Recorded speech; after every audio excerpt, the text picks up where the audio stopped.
Hey guys, what is up? Welcome back to my YouTube channel. Today I'm going to quickly talk you through my preferred settings on the DJI Osmo Action 4. When you flick on the camera, this is the default sort of menus that you're going to get on the back screen. So I'm going to talk you through what I use for my video settings, the custom settings that I use, what functions I think you should touch and customize, and what functions you should leave out of it. So let me talk you through step by step, starting off with this bottom menu here. So if you see in the far left corner, we're in video mode, and here in the center, the camera is telling us that we are in 4K 60 frames per second with a rock steady on. This is actually my preferred mode for shooting videos. The reason why is because 4K I think looks great out of this camera. 16:9 is the sort of default widescreen aspect ratio. And the reason why I use 60 frames per second is because I found that with more frames that you give the camera to work with, the little bit better the stabilization is. And also there's a bit less of kind of choppiness in the image, because I don't use ND filters. I just can't really be bothered with them. So yeah, 4K 60 frames per second looks quite good, quite smooth, the image. I really like it. And really stable as well, gives the camera plenty of data, plenty of information to work with when it comes to the rock steady function, which works really well. Speaking of rock steady, in the top right corner, RS, rock steady is basically the DJI Osmo Action version for stabilization. And you have three different settings. You have off, you have rock steady, this is like the standard amounts of stabilization, rock steady plus, and horizon balancing, which means like horizon lock. If you're in this final setting, the horizon won't move. It's just going to be stable no matter how much the camera moves up to a 45-degree angle. Now, what you should know is with every function of extra stabilization, the camera punches in a little bit and basically crops into your image. But I don't think it's a big deal. And I do have to say that the standard rock steady works really well. I haven't had any complaints. Even with like handheld and running around, it still looks beautiful. So I would just go with the standard rock steady. Also rock steady plus, not only does it crop in a little bit more, but it also burns a bit more battery life. So yeah, anyway, standard rock steady stuff works really well. So this is what I like to shoot with. The next thing I want to talk about are the Pro settings for video mode. Now here, if you click onto this, you see this little cog dial thing in the far right. If you press that, you have this yellow Pro box. So if it's off, it's not going to give you the more detailed settings for your video, but if you flick it on, it's going to give you this extra icon, which is like an aperture icon and a microphone icon for you to dial in video settings more precisely. So let's look into the video more specifically. You have your first menu, which is exposure.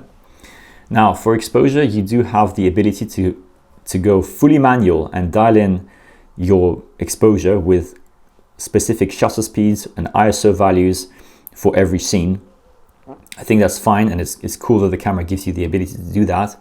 But in reality, if you're moving around a lot and if you're using this camera as it's intended, outdoors, sort of run and gun, you're not really going to be dialing in every setting specifically for each scene that you're in. So I would actually go to auto.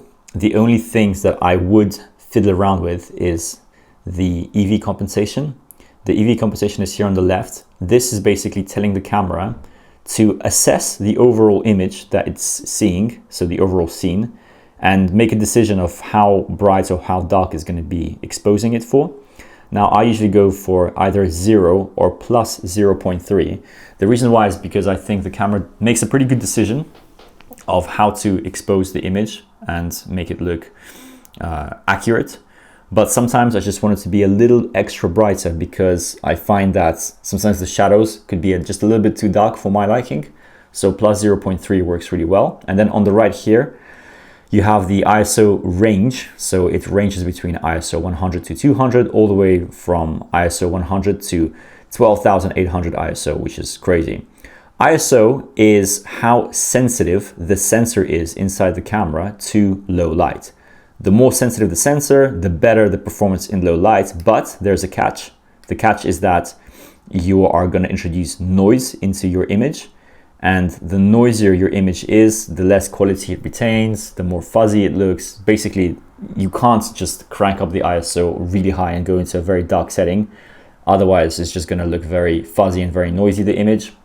And these cameras, I have to say, every time they are getting better and better in low light. However, it is still not the main function of the camera. Like, it's not designed to be used in low light.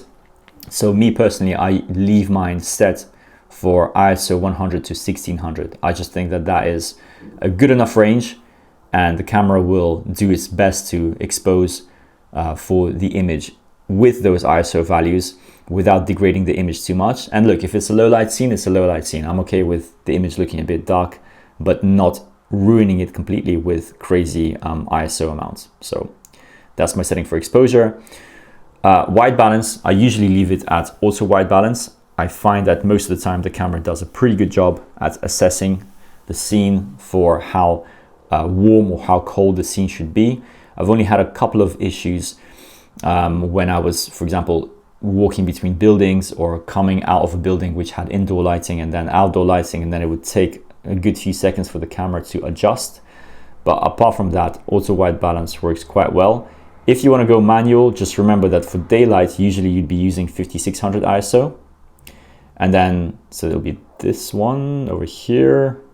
Yep, 5600.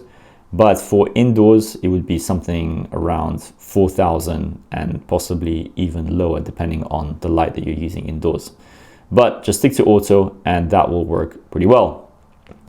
Now, for color, you have two functions. You have either the D-Log manual, and this is going to shoot in 10-bit, and that's going to give you a more flatter image.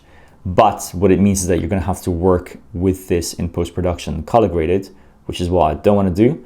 So I'm going to leave it in the normal picture profile, and I still think that the camera does a really good job with the saturation and the colors and how beautiful and how vivid the image looks.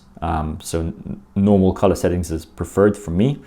Then the FOV stands for field of view. This is basically how wide or how sort of cropped in the field of view is going to appear. I leave it at standard D-warp, which is the 15mm equivalent for this camera, and I think that I just like it when my videos look D-warped and all the lines are horizontal without the crazy sort of fisheye effect.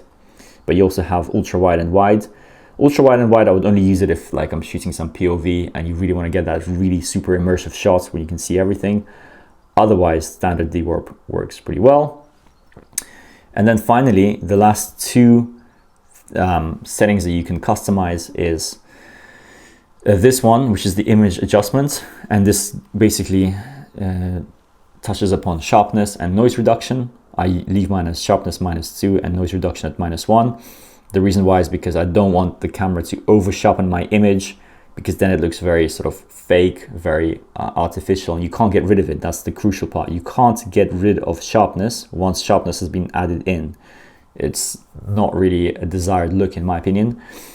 So yeah, -2 and -1, confirm that. And then finally here, this icon is grayed out. This menu setting is grayed out. And this is image enhancement. This is basically a feature that you can use if you're shooting in 30 frames per second or lower frames per second. This is basically going to enhance the camera to work better in low light. But as I mentioned, like, these cameras are not designed really for low light shooting, so I just don't touch that. And yeah, like I just use a different camera for low light. So that's my preferred settings for videos. Next, I want to talk about the custom modes that you can basically set up for your Osmo Action. The first one is already, as I mentioned to you, 4K 16:9 aspect ratio, 60 frames per second. But the next one I have is actually 4K and with a 4:3 aspect ratio.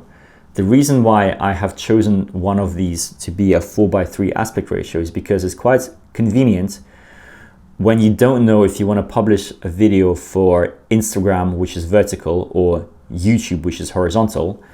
And so a 4:3 aspect ratio, it's going to give you a lot more room on the top of your image than the bottom. And so if you want to recrop that or readjust the aspect ratio in post-production, you can still have more data without losing too much on the field of view. So it's quite handy to have that.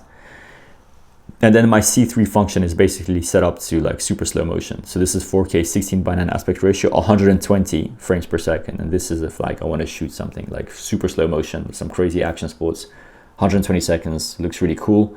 But remember, you need a lot of good lighting for 120 frames per second because yeah, that's how frame rates work. The higher the frame rate, the more light you need in your scene to get a good image out of it. So that's pretty much it. The other things I want to talk about quickly, I actually really like the photography that you can produce with the DJI Osmo Action 4. I have actually been using this sometimes just for photos. Just cool to have something that is this small and gives you such a wide image. I actually shoot in the 4:3 aspect ratio for photos as well.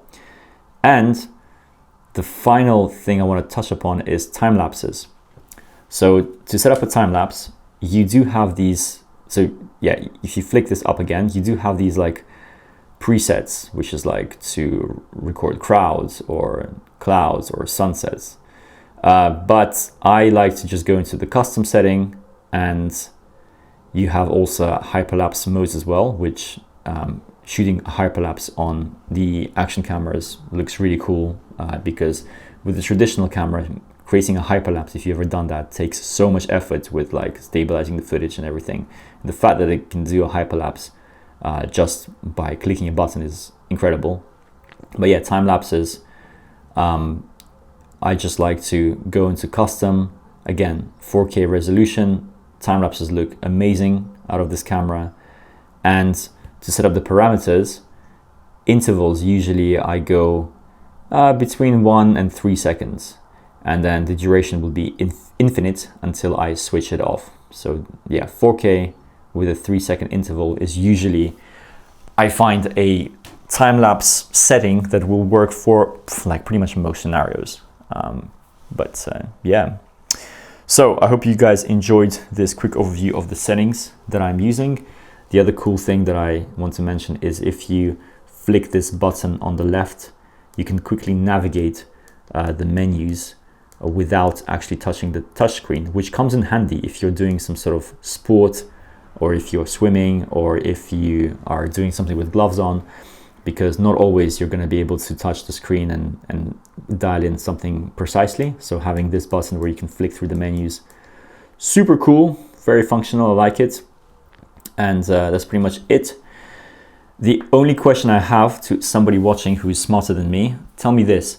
One of the things that I found when you record videos on the Osmo Action 4, it does take a lot more processing power on the computer to edit the videos. And I'm not talking about 10-bit, I'm just talking about the standard video that you get, which is an MP4 format, 8-bit recording. I do find that this, the video that the camera produces, it just takes more power for the computer to process. And I'm just wondering, does anybody know what kind of codecs and basically why this happens? If you do know, let me know in the comments below. I'm just curious. But yeah, I hope you found this video useful. Subscribe, like, and I will see you in the next one.